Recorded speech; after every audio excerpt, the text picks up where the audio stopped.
세 분의 발표를 잘 들었습니다. 각각 짧게 제가 몇 가지씩만 토론을 하도록 하겠습니다. 손정인 박사님 코로나19 대응과 평가에 관해서는 총괄적으로 굉장히 평가를 시도한 점이 좋았다고 생각됩니다. 저도 또 인터뷰를 하고 했지만 상당히 좀 깊이 있는 이야기들을 할 수 있는 계기가 됐었고요. 이제 한 가지 건의를 드리고 싶은 것은 이 평가 결과를 가지고 사회 심리적인 측면, 또 문화적인 측면, 또 소통의 측면, 빅데이터의 분석 등과 관련되는 이런 측면에서 이런 전문가들과 이 자료를 놓고 상당히 다각적으로 더 포괄적인 평가를 시도하는 데 활용을 해 주십사 하는 건의 겸 당부를 드리고 싶습니다. 지금 아시다시피 이제 사회학자들이나 시민사회 등에서 많은 이제 자체적인 평가를 내고 있는데 이 내용들을 이제 가지고 함께 좀 종합적인 이런 이 조망 또 앞으로의 어떤 방안 이런 것들을 논의하고 또 국민들에 대한 여러 가지 메시지를 정리하는 것이 굉장히 필요하다 생각이 됩니다. 짧은 시간에 연구를 하셨지만 조금 더 추가적으로 시간을 가지고 하는 것이 필요하다 이런 생각이 듭니다. 대구의 경우도 이제 우한이나 또 이탈리아, 유럽 등의 초기 상황과 상당히 이제 비슷한 예측 못한 상황들이 생겼습니다. 그게 이제 좀 폭발적인 유행이라고 생각이 되고요. 예측 범위를 벗어난 상황이 발생했거든요. 그래서 이제 상황들을 평가하고 다룰 때 어떤 시간과 규모의 관점을 좀 이야기를 하는 것이 필요하다고 생각됩니다. 의료의 어떤 접근성 문제, 또 중환자 치료의 문제, 사망자 발생의 문제 이런 것들이 그것과 다 연관이 되어 있기 때문에 단순히 공공과 민간의 역할이라든지 병상의 확보 문제라든지 이렇게만 초점을 맞추기보다는 이 확진자 발생의 어떤 속도와 범위 이 부분을 같이 고려하지 않으면 상당히 좀 단선적이고 평면적인 평가가 되지 않나 하는 생각을 했습니다. 지금 수도권에서도 사실은 사망자가 많이 발생하고 있는데 문제는 대구 상황과는 달리 병상도 부족하지 않고 어떻게 보면 중환자 치료도 별 문제가 없다고 지금 이야기하지만 사망자가 계속 발생하고 있거든요. 그럼 그것도 평가를 분석을 해야 되는데 이게 어떤 폭발적인 환자의 발생과 관계 있는 건지 그 지금 다른 문제가 있는 건지를 그 속에서 좀 분석하고 찾을 필요가 있다고 생각이 됩니다. 우리 민혁 선생님 중앙임상 TF에는 제가 먼저 굉장히 감사의 말씀을 사실 드리고 싶습니다. 대구의 경우는 이 폭발적 유행 시기에 물리적 심리적으로 굉장히 많은 지원도 받고 사실은 자문도 받았습니다. 특히 1급 감염병 환자를 의료기관이 아닌 시설에 생활치료센터에 입소시켜서 치료를 해야 되는 이런 상황들을 그 불확실하고 두려운 상황을 사실 나서서 이야기를 아무도 잘 안 하려고 했거든요. 중앙임상 TF에서 굉장히 어떻게 보면 문제를 풀어가는 도전적이고 창의적인 이런 활동들이나 아까 말씀 주셨듯이 누가 이 역할을 해라 저 역할을 해라 정해준 게 아무것도 제가 느끼기에도 없었습니다. 그런데 이 TF의 모든 참여하신 분들이 정말 책무성을 가지고 그 역할을 해주셨다고 생각이 됩니다. 앞으로 아까 잠깐 언급을 해주셨지만 이 중앙임상 TF의 경우도 확대 운영을 하는 것, 또 필요한 전문가를 아까 말씀 주셨던 그런 좀 부족한 그런 전문가를 양성하는 것, 뭐 이런 점들을 이 수행하는 뭐 그런 명실상부한 이 좀 더 확대 운영할 수 있는 그런 TF가 됐으면 좋겠고요. 전자 의무 기록이나 임상 데이터와 관련되는 부분도 상당히 좀 이런 정보 체계를 이 TF에서 하든지 안 그러면 더 다른 이 기구나 조직을 활용을 해서 좀 이 지금 우리의 경험을 축적해서 지식을 생산하고 또 국민들과의 위험 소통의 문제를 해결해 주시는 그런 역할을 해 주십사 하는 당부를 드리고 싶습니다. 김영희 박사님의 발표는 이렇게 좀 자세하게 듣는 게 저는 이번에 처음입니다. 이 좀 이제 우리보다 이런 경험이 많은 이제 국가들은 국가 수준에서 이제 해외 감염병의 초기 상황을 감지하고 또 그것에 대비하고 대응하는 인력을 현재 파견해 놓는다든지 하는 아주 공식적인 이런 이 조직 체계나 또 운영 체계를 가지고 있는 것으로 알고 있습니다.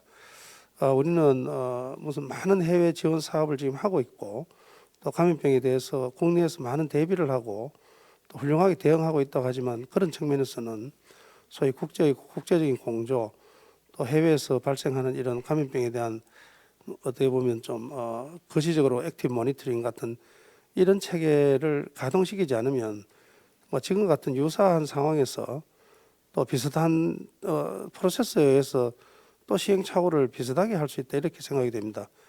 그래서 그런 부분들은 조금 더 이슈를 부각시켜서 이 해외 감염병의 상황들에 대한 조직이나 인력을 운영할 수 있도록 하는 데까지 우리 이 국립중앙의료원이 주도적으로 그 역할을 좀 해주셨으면 하는 그런 당부를 드립니다. 감사합니다. 네, 감사합니다. 세 분의 발표에 대해서 다 토론 의견을 주셨고 지금 이제 크게 앞부분에 코로나 TF 대응 관련해서는 사회 심리적, 문화적, 빅데이터 활용 등 포괄적 평가가 필요하다는 부분들을 이제 아마 이제 추가적으로 작업이 필요하다는 내용들을 말씀해 주셨고 좀 더 입체적이고 좀 실효성 있는 평가가 되려면 환자 발생 규모를 고려해서 좀 구체적인 평가 내용이 있었으면 좋겠다. 두 번째 중앙임상위와 관련돼서는 불확실한 상황에서 중앙임상의 적극적 활동이 많이 도움이 됐고 실제 대구 경북에서도 그다음에 여러 가지 지원을 받으셨고 앞으로 역할 확대를 말씀해 주셨고 김명희 선생님 발표와 관련돼서 이제 아마 저희가 그 처음 겪는 상황이고 앞으로도 그와 관련된 이제 준비가 필요하다라고 이제 의견 주셨습니다. 두 번째 김은환 교수님의 토론을 부탁드리도록 하겠습니다. 예, 안녕하세요. 재밌는 발표를 잘 들었습니다.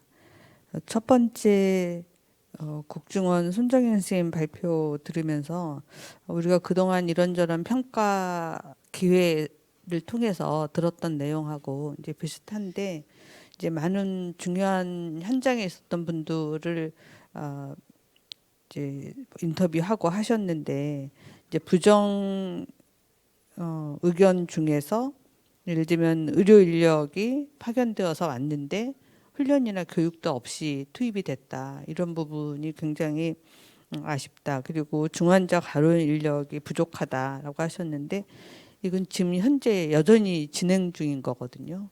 그리고 생활치료센터 설치가 늦었다.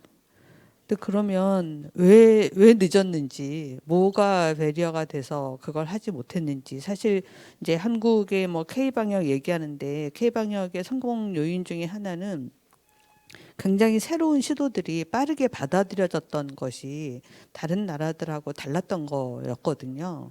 그런데 이제 이 생활치료센터 부분은 저도 굉장히 아쉬운데 이번 대기 중에 사망자가 늘어나고 있는 상황에서 어떻게 살아도 빨리 왜냐하면 우리가 이미 아까 해외 교민 이송도 나왔지만 그렇게 이제 특별한 연수원 같은 곳에서 관리할 수 있는 경험이 있었기 때문에 사실은 할 수 있었는데 왜 그렇게 의사결정이 늦어졌는지 이런 부분에 대한 좀 심층적인 내용이 좀 더 있었으면 좋겠다 하는 생각이 듭니다. 그리고 이제 중환자 간호 인력 부족 문제는 지금도 여전히 유지되고 있는데 이걸 어떻게 해결할 수 있는지 이 부분도 좀 더 깊이 있게 들여다볼 수 있었으면 좋겠다는 생각이 들고요. 이제 그 와중에 제가 들은 게 간호간병 통합 서비스를 제공하는 공공병원은 간호 인력 수급에 애로사항이 없었다 이렇게 말씀하셨잖아요. 그래서 결국에 우리나라가 간호와 간병을 따로 하고 있는 문제 때문에 이렇게 갑자기 감염병 환자가 생기면 간병인을 외부에서 불러올 수가 없는 상황이 되니까 인력이 부족해지고 이제 그래서 다른 이제 큰 문제가 발생하는데 그게 결국에는 유럽이나 미국 같은 데서 저렇게 환자가 많이 발생해도 우리처럼 뭐 갑자기 간호 인력이 부족해서 의료 시스템 페일리어가 일어난다 이런 얘기가 안 나오는 거는 이런 간호간병 통합 서비스라는 게 기본적으로 해외에서 너무 당연한 거기 때문에 그러지 않은가 하는 생각이 좀 듭니다. 두 번째 이제 민혜숙 선생님께서 중앙임상위원회 발표를 해주셨는데요. 이제 신종 감염병이니까 치료에 대한 의료진들 간의 의사소통이 아주 활발히 일어나야 되는 거는 굉장히 중요하다고 생각합니다. 근데 이제 지금까지 뭐 가이드라인도 만들고 뭐 잘해 오셨는데 조금 저도 아쉬웠던 부분이 초반에 너무 일부 선생님들끼리의 소통만 이루어져서, 왜냐하면 다른 임상 선생님들이 여기에 정보를 얻거나 이러기가 어려웠다. 그래서 물론 초반에는 치료하는 의사들 간의 의견을 빠르게 교환하는 게 필요하지만 이런 부분들이 다른 의사 선생님들한테 오픈이 돼야 앞으로 환자를 볼 사람들이 그 질병이 어떤 상황인지 준비를 할 수 있는데 내부적인 소통만 좀 일어난 부분이 아쉬웠고, 그리고 또 한 가지는 그거를 뭐 전체 의료 컨퍼런스가 아니라 대국민 브리핑 형식으로 내용을 발표를 했는데 의사소통에 좀 여러 문제가 있었던 것 같아요. 그러니까 발표하는 내용은 마치 의료진의 컨퍼런스 같은 내용인데 그걸 기자들 앞에서 언론 브리핑 형식으로 얘기를 하니까 아까 얘기한 것처럼 2만 명 사망할 수 있다. 뭐 이런 얘기가 헤드라인으로 나가서 오히려 언론 거기 국민들의 불안을 가중시키는 그런 이제 좀 잘못이 생기지 않았나. 그래서 결국에 이제 그런 내용은 의료진들끼리의 메디컬 컨퍼런스에서 하고 중요한 국민 눈높이에 맞는 내용은 보도자료로 내고 이런 식으로 했어야 되는데 그게 좀 바뀐 거 아닌가 하는 생각이 듭니다. 특히 이제 방역 부분에서는 질병관리청 안에 굉장히 이제 세부 여러 위원회가 있어서 논의를 하고 그걸 방역 자문위원회가 각자 알아서 브리핑하진 않잖아요. 그런 내용을 듣고 질병관리청에서 결정해서 보도를 하는데 이 임상 부분에 대해서는 그런 거 없이 중간중간 중앙임상위원회에서 그걸 발표하면서 이런저런 혼란이 좀 야기된 부분이 있는데 앞으로 이런 부분을 어떤 식으로 거버넌스 가져갈지 좀 논의가 필요할 것 같다는 생각이 듭니다. 마지막으로 김명희 선생님 그 해외 교민 이송 부분 발표해 주셨는데 굉장히 중요한 연구를 하신 것 같아요. 이제 전례 없는 해외 교민을 여러 곳에서 이송해 왔는데 정말 혼란이 많았습니다. 우리나라에. 제가 이분들 오시기 하루 전날 1월 30일 날 국회 보건복지 상임위원회 참고인으로 갔어요. 참고인 나와달라고 해서 갔는데 정말 저는 국회가 어떤 곳인지 거기서 뼈저리게 느꼈는데 몇십 명 국회의원이 앉아서 야당 국회의원이 계속 같은 이야기를 하는 거예요. 우리는 초등학교 회의에도 똑같은 얘기 다시 하진 않잖아요. 근데 앞에 한 국회의원이 우리 지역에 들어오는 거는 말도 안 된다라고 한 10분쯤 막 열변을 토하고 나면 그 다음 국회의원이 똑같은 얘기 또 해요. 우리 지역에 들어오면 안 된다. 막 이런 식으로. 그래서 그게 이제 곧 뭐 선거철도 다가오는 시절에 자기 지역에 보여주기 위한 대언론 활동을 거기서 하고 있는 거예요. 그래서 정말 꽉 막혔다라는 생각을 들었는데 그러면서 제가 한 가지 느꼈던 거는 모든 이제 공자님이 정명이 정치의 기본이라고 했는데 우리 역학하는 사람이 정명을 잘못했구나 하는 걸 느꼈습니다. 왜냐하면 이분들이 환자가 아니고 말하자면 접촉자여서 쿼런틴, 검역을 하는 건데 우리가 격리한다고 하고 격리시설에 넣는다고 하니까 모든 국민들 국회의원조차도 이 사람들이 다 환자라고 생각을 하는 거예요.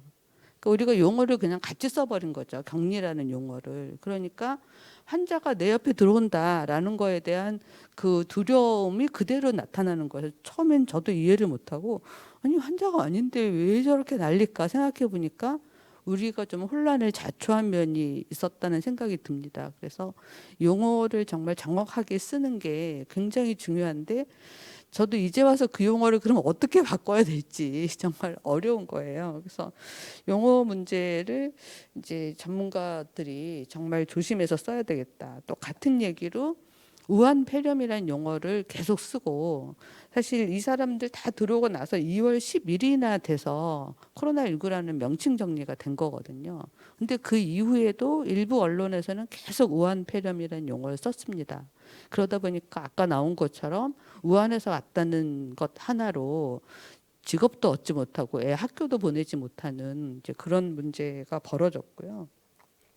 그 다음에 이제 김명희 선생님이 이후에 어떻게 생각하고 계신지 모르겠는데 최근에 제가 들은 거는 이분들이 한동안 계속 돌아가지 못했어요, 중국에. 그러니까 처음에는 잠깐 한국에 말하자면 피난처럼 와 있다가 이게 잠잠해지면 바로 중국으로 들어가서 일을 하려고 생각하고 있었고 한국에 아무 연고가 없는 분들도 꽤 있었는데 이게 한 달, 두 달 하다가 다섯 달, 여섯 달 이렇게 되고 결국에는 거의 한 7, 8월이나 돼서 중국에서 받아들여질 때 들어갈 수 있었다는 얘기를 들었거든요. 그래서 그럼 그 사이에 한국에서는 어떤 지원이나 어떤 서포트를 해줬는지 이분들한테 그런 거에 대해서 좀 팔로업 조사를 했었으면 더 좋았을 것 같은데 처음 조사하실 때 어떤 방법으로 하셨는지 요즘은 이제 비대면으로 이제 구글 뭐 서베이 같은 걸 해서 전화번호로만 돌리니까 만약에 그렇게 했으면 추가 조사 같은 것도 가능했을 텐데 어떻게 하셨는지 좀 궁금합니다. 그리고 마지막으로 아까 이제 우한에서 중국에서 이제 그런 일이 벌어지고 난 다음에 북경에 역조관을 파견했다라고 하셨는데 북경에서 살지 않은 역조관이 갑자기 가가지고 거기서 무슨 일을 할 수 있겠습니까? 그래서 제가 계속 주장하는 게 해외 최소한 주요국 대사관이라도 보건의료 전문가가 나가 있어야 된다. 실제로 대사관에 기후 대사관, 농무관, 경찰관 다양한 부서에서 파견이 나가 있습니다. 그런데 보건의료 부분은 없어요. 그러다 보니까 이런 사태가 벌어졌을 때 전혀 현지 사정을 모르는 사람이 가서 큰 도움을 주기도 힘들고 실제 역할을 잘 못하고 오히려 그쪽에서 오는 걸 별로 안 좋아합니다. 와서 이거저거 해달라라고 하는데 이제 잘 도와주는 것 자체가 일이니까 그런 상황에서 그래서 보건의료 전문가를 파견할 수 있는 제도를 빨리 좀 도입을 했으면 좋겠습니다. 예, 이상입니다. 감사합니다. 네, 감사합니다. 토론 관련돼서는 이제 크게 한 세 가지 정도로 좀 중요한 부분들을 지적을 해주셨고, 첫 번째 손정희님 발표 관련돼서는 이제 생활치료센터가 좀 늦게 늦게 시작됐던 부분들과 해서 어떻게 왜 그렇게 진행됐는지에 대한 좀 확인이 이제 필요하다는 부분. 그다음에 두 번째는 간호사 인력과 관련돼서 좀 앞으로도 더 개선이 필요하다는 부분들 말씀해 주셨고, 민혜숙 선생님 발표와 이제 김명희 선생님 발표는 공통적으로 이제 커뮤니케이션과 관련돼서는 아마 적절한 메시지, 그 다음에 다른 기관 간의 거버넌스 부분, 그래서 국민 눈높이에 맞춰서 오히려 불필요한 이제 커뮤니케이션 부작용이 없도록 이제 개선한 부분들 지적해 주셨고, 마지막으로 그 역학조사관 이번에 이제 그 중국에 파견했을 때 사실 이제 그런 조치가 이제 부족하고 주요국에는 적절한 인력들이 이제 미리 상주하면서 필요 응급 상황에서 이제 적절하게 현지 상황 이해하면서 대처하는 부분들이 필요하다라는 부분들을 지적해 주셨습니다. 이따 세 분 토론 끝난 다음에 아까 김명희 선생님께 이제 질문 드렸던 내용들, 그러니까 요 연구 방법과 관련돼서 추적 조사 부분들 어떻게 할 수 있는지 이런 부분 이제 답을 부탁드리겠고요. 세 번째 양영희 선생님 토론을 부탁드리도록 하겠습니다. 네. 예, 대한예방의학회 가을 심포지움 토론자로 초대해 주셔서 감사합니다. 저는 그 재외국민 국내 송환과 금역 과정에서 나타났던 혐오와 차별 부분을 좀 확장해서 저희가 살펴본 혐오와 차별의 몇 가지 사례를 좀 소개하는 것으로 의견을 덧붙이고자 합니다. 사회적 거리두기는 올 한 해 우리가 가장 많이 들었던 그런 단어가 아닌가 생각을 합니다. 그러나 그 코로나19가 발생하기 이전에 이미 우리 사회에는 사회로부터 거리가 두어진 사람들이 있었고 또 그리고 사회적 거리두기가 시행된 이후 사회적 거리두기를 가능하게 해줬던 우리 사회를 유지해 주었던 그런 노동에 종사하는 사람들이 있었습니다. 재외국민 송환이 이루어진 1월 31일 전후해서 중국인 입국 금지 여론을 시작으로 중국인 신천지 그리고 그 특정 지역의 낙인과 차별 혐오 분위기가 좀 형성되었고 이는 그 소위 취약계층이라고 불리는 장애인, 쪽방, 그리고 노숙인, 이주 노동자 등으로 확대되어 이들의 생존 위협까지 감수해야 되는 그런 상황도 발생을 했습니다. 이주민 상황을 보면 코로나19 유행 이후 이주 노동자에 대한 차별과 배제는 그 초기 중국인 또는 중국 교포에 대한 혐오, 무급휴직이나 해고 등 직장에서의 차별, 그리고 긴급재난지원금이나 공적 마스크 구입 등 제도적 배제 등으로 나눠볼 수가 있습니다. 코로나19가 한국에서 발병한 1월 말부터 중국인, 이주 노동자 및 중국 동포에 대한 차별이 심하게 드러났습니다. 진국인 입국을 금지해야 된다라는 국민청원이 76만 명에 달했고 또 실생활에서도 중국인에 대한 혐오와 낙인은 심각했습니다. 많은 상점에서 중국인과 중국 교포의 출입을 거부했고 심지어 사업주가 중국 교포라는 중국 출신이라는 이유만으로도 해고를 하기도 했습니다. 그리고 한국 속 중국이라고 불리우는 서울의 한 지역에서도 1월 말 일부 언론사가 혐오를 조장하는 언론 보도를 냈습니다. 그 이후에 그 지역은 코로나19 혐오 직격탄을 맞게 됩니다. 당사자들은 거의 주민들이죠. 주민들은 여기에서 초기 코로나 환자가 나오면 안 된다라는 극도의 이제 긴장감을 가지고 사회적 거리두기가 시행되기 이전부터 스스로 이웃 간 접촉을 줄이고 외출을 삼가고 외출해도 뭐 비난이나 욕을 먹으니까 집에서 나오지 않게 되는 그런 상황도 있었고 또 교통사고가 나서 훨씬 더 긴 치료를 요구함에도 불구하고 혐오 정서가 두려워서 감염 위험이 두려워서가 아니라 혐오 정서가 두려워서 병원 입원을 길게 하지 못하고 퇴원하는 그런 사례도 발생했었습니다.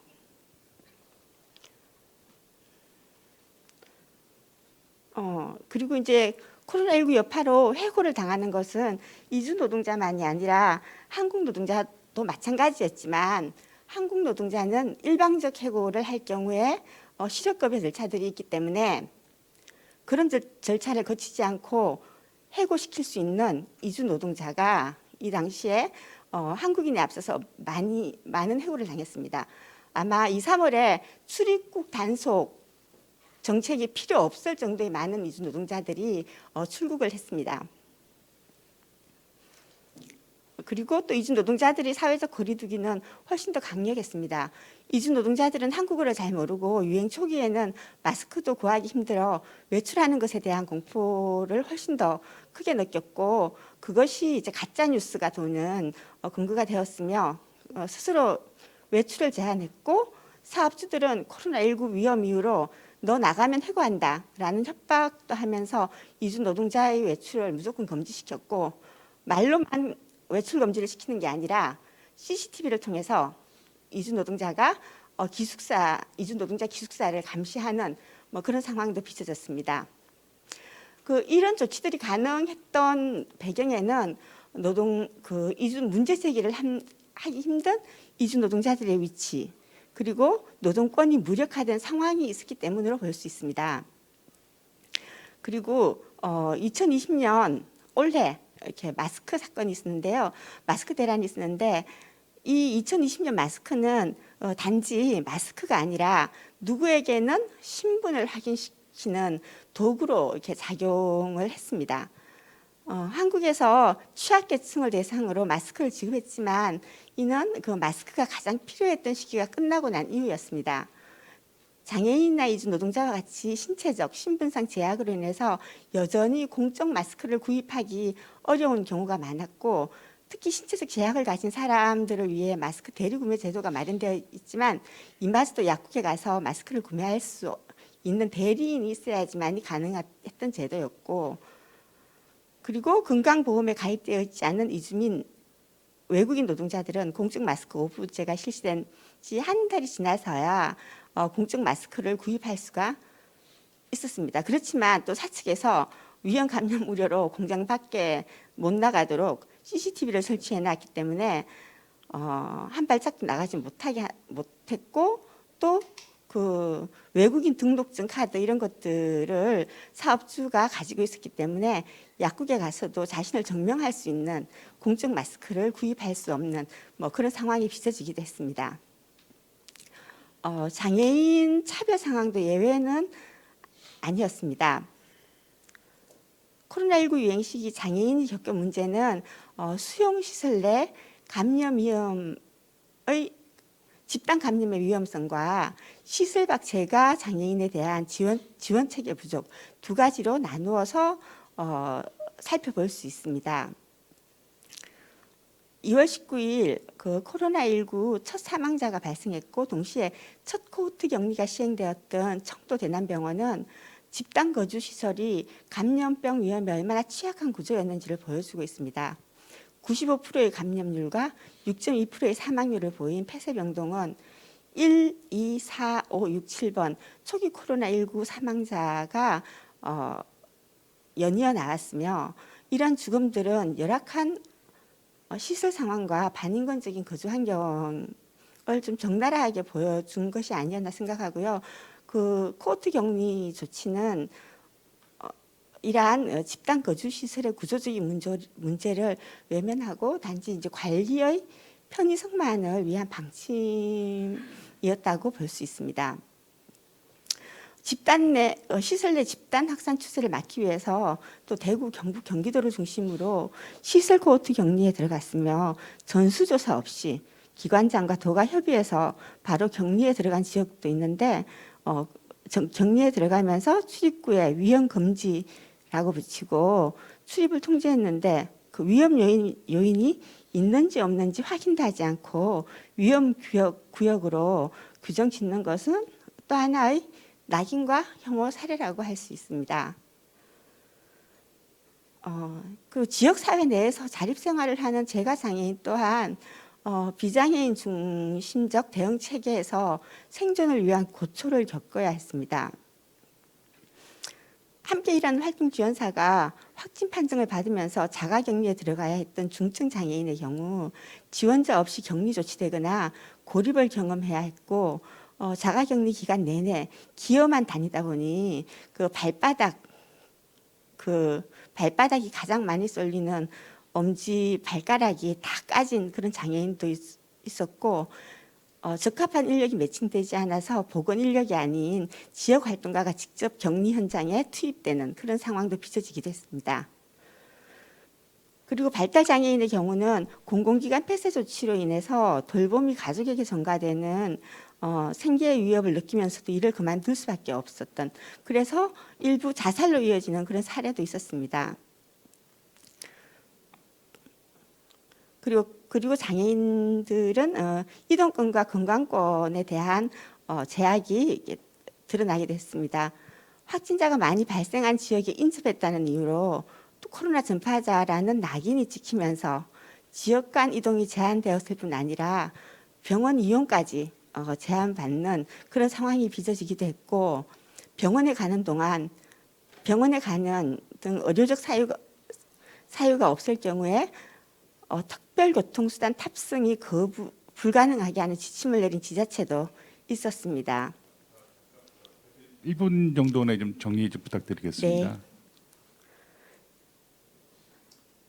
네, 그리고 이제 불안전 노동과 관련해서 통계청이 발표한 2020년 6월 고용 동향을 보면 취업자 수 6개월 연속 감소 현상을 보이는데, 이는 2009년 글로벌 금융위기 직후인 2009년 8개월 연속 감속 이래 최장기 감속이라고 합니다. 그리고 이 해고나 희망퇴직 이런 것들이 비정규 노동자, 하청 이런 노동자에게 집중되어 있는 상황이 그 당시와는 좀 다른 상황이고요. 그리고 2019년 수혜를 받은 업종 중에 택배업이 가장 크게 그 수혜를 받았는데, 현재 사망자가 계속 발생하고 있는데 8명의 사망자가 발생했습니다.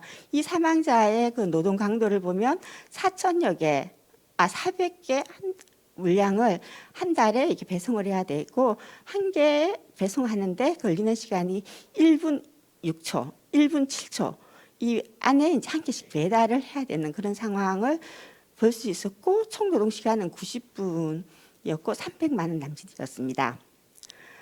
제가 말씀드리고 싶은 것은 열악한 노동 속에서도 사회 구성원으로서 자신의 자리에서 삶을 이어갈 수밖에 없었던 이들의 상황이 코로나를 통해서 우리 사회에 드러나고 있고 코로나 유행은 그 자체로 위기의 성격을 지니고 있지만 또 다른 한편으로는 우리 사회가 갖고 있던 구조적 모순과 한계 위기의 징후들을 뚜렷이 드러내는 계기가 되지 않았나라고 생각을 합니다. 방역의 중요성과 달리 방역과 함께하는 삶의 무게는 평등하지가 않았고 취약계층일수록 그 무게는 더했다라고 할 수 있습니다.